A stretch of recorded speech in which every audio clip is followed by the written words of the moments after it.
Now brain wave entrainment के जो digital methods हैं जो यूट्यूब पे बहुत इजीली अवेलेबल है वो के कुछ कुछ टाइप्स हैं. For example first is binaural beats, there is isochronic tones, there is monaural beats, there is frequency based music. These are all digitally generated audios. Okay, सबका अपना अलग अलग पर्पस है. Binaural beats is primarily they all focus, they're designed for focus, concentration, studying, sleeping, calming down, meditation, those kind of things.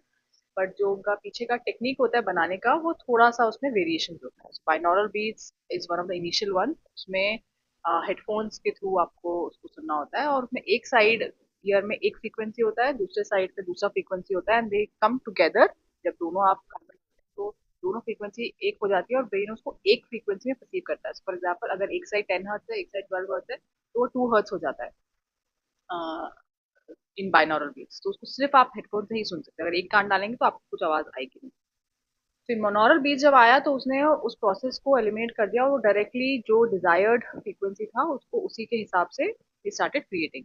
आइसोक्रोनिक tones में it stage in the alpha range of somewhere between 8 to 12 and it has a very rhythmic pulsing kind of beat that is used for entraining the brain.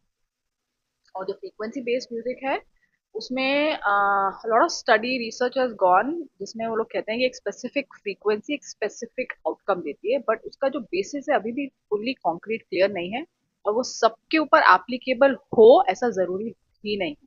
एक particular case study में अगर वो हुआ भी होगा तो इसका ये मतलब नहीं है कि उसका डिजायर्ड इफेक्ट आप पे भी आएगा.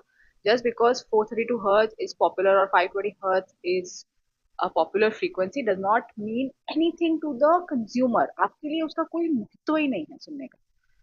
आप हो सकता है you get a feel good feeling और या आपको थोड़ा सा कामिंग लगे वो आपको किसी भी प्रकार की म्यूजिक से मिल जाएगा.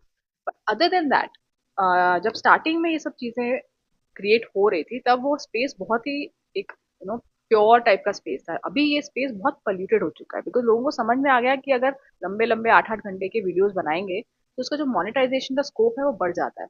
सो now there is no clarity on कि म्यूजिक कौन बना रहा है कहाँ से बना रहा है.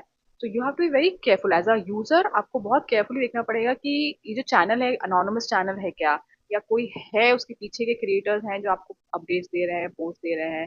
दे आर विजिबल, यू नो कि ये कहाँ से आ रहा है ये जो म्यूजिक आ रहा है. बिकॉज इट्स वेरी इंपॉर्टेंट ये जब चीजें इस टाइप के ट्रैक्स आप कंज्यूम करते हैं वो उनका सोर्स जानना बहुत जरूरी है क्योंकि उसका डायरेक्ट इम्पैक्ट आपके सिस्टम पे हो रहा है. तो उसका गुड बैड अगली सब प्रकार का इफेक्ट होता है and it's important that you know before testing it out.